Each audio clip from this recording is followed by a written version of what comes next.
আসসালামু আলাইকুম প্রিয় ফুটবল ফ্যান্স। আপনাদের অনুরোধের ভিত্তিতে সংক্ষেপে নিকো পাস সম্পর্কে আলোচনা করতে চাই। আপনারা অনেকেই সর্বশেষ ম্যাচের পারফরমেন্স সম্পর্কে জানতে চেয়েছেন, ওভারঅল নিকো পাসের কি সিচুয়েশন সেটা সম্পর্কে জানতে চেয়েছেন।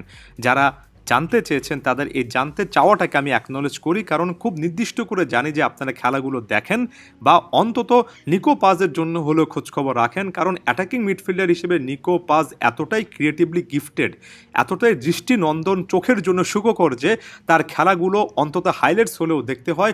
সত্যিকার অর্থে আর্জেন্টাইন অ্যাটাকিং মিডফিল্ডে ভবিষ্যতে নিকো পাস যে কত বড় রকমের সার্ভিস দিতে পারবেন সেটা সব রকমের পূর্বাভাস আমরা সকলেই কিন্তু এখানে দেখতে পারি।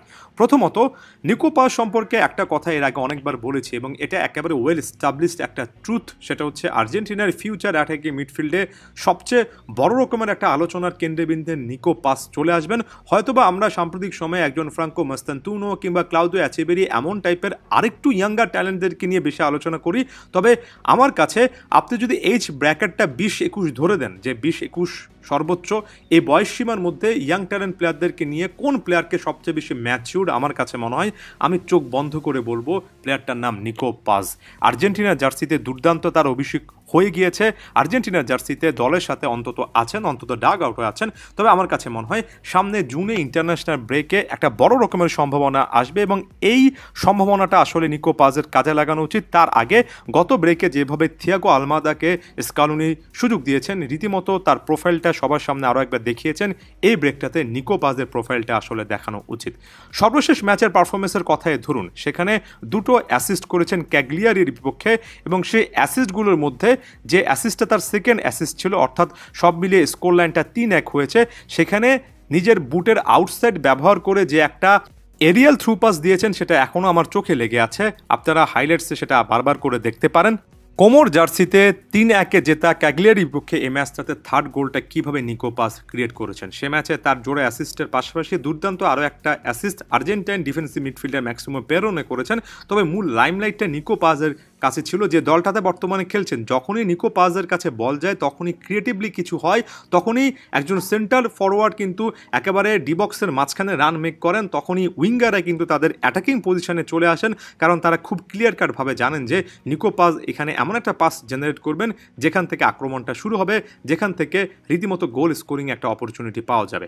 আপনারা যদি তার ওভারঅল সিজনাল হিটম্যাপটা দেখেন, দেখবেন যে মাঠের কোনো একটা নির্দিষ্ট জায়গায় নয়, প্রায় প্রত্যেকটা জায়গায় শুধুমাত্র যে অ্যাটাকিং পজিশনের ফাইনাল থার্ডে এটা নয়, নিজের ডিফেন্সিভ হাফেও কিন্তু তার একটা মুভমেন্ট আছে। এটা আমাকে আরও অনেক বেশি করে আশাব্যঞ্জক একটা জায়গায় দেখায়, কারণ জানি না আপনাদের মনে আছে কিনা, আমি প্রায় সময় বলি লিওনেল মেসি কিংবা নেইমারের মতো প্লেয়াররা, number 10 one of the last kind of number 10 যারা ফাইনাল থার্ডে এত বেশি ক্রিয়েটিভ ওয়ার্ক করতে পারেন যে কোচেরা তাদেরকে খুব একটা বেশি ডিফেন্সিভ ওয়ার্ক দেন না। তবে মেসি নেইমারের এই যুগটা যখন শেষ হবে তখন নাম্বার 10 হিসেবে কিন্তু এত বেশি ফাইনাল থার্ডের ফ্রিডম কোচেরা খুব একটা বেশি কাউকে দেবেন না। তখন নাম্বার 10কে মোর অফ এ মিডফিল্ডার হতে হবে, অর্থাৎ ফরওয়ার্ডের চেয়ে মিডফিল্ডার সত্তাটা একটু বেশি থাকতে হবে। আরও নির্দিষ্ট করে বলতে গেলে তার ডিফেন্সিভ ওয়ার্ক রেট আরও অনেক বাড়াতে হবে।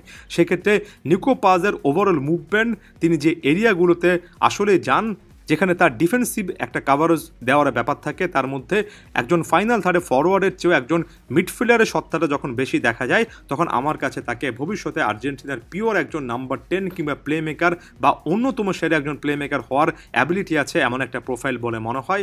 আমি সামনের দিনগুলোতে নিকো পাসের দিকে তাকিয়ে আছি। আশা করব আর্জেন্টিনা জাতীয় দলের স্কালুনির আন্ডারে নিকো পাসের দুর্দান্ত পারফরমেন্সগুলো এই বছর থেকে আমরা আরও বেশি করে দেখতে পারবো, যাতে করে 26 বিশ্বকাপ প্ল্যানে নিকো পাস গুরুত্বপূর্ণ একটা সংযোজন হন। এবং এখানে অনেকে বলতে পারেন যে দিন শেষে একজন লিওনেল মেসি থাকবেন, পাওলো দিবালা থাকারও সম্ভাবনা আছে, আলমাদাও তো সর্বশেষ ইন্টারন্যাশনাল ব্রেকে তার কৃতিত্ব দেখিয়েছেন। সর্বশেষ ম্যাচে এদেরকে ছাড়াও কিন্তু নাম্বার 10 পজিশনে ভিন্ন প্রোফাইল স্কালুনি খেলিয়েছেন। তবে এত কিছুকে একপাশে ছড়িয়ে রেখে অপশান থাকাটা কখনো খারাপ কোনো কিছু নয়। আপনার কাছে যখন এই পজিশনগুলোতে অনেক অপশান থাকে, বিশেষ করে মিডফিল্ডার টাইপের অপশান থাকে, তখন এটা সব দিক থেকে ভালো। নিকো পাস আর্জেন্টিনা জাতীয় দলে আরও অনেক ভালো শুরু করবেন, এই জিনিসটা এখন পর্যন্ত তীব্রভাবে বিশ্বাস করি। ধন্যবাদ সবাইকে।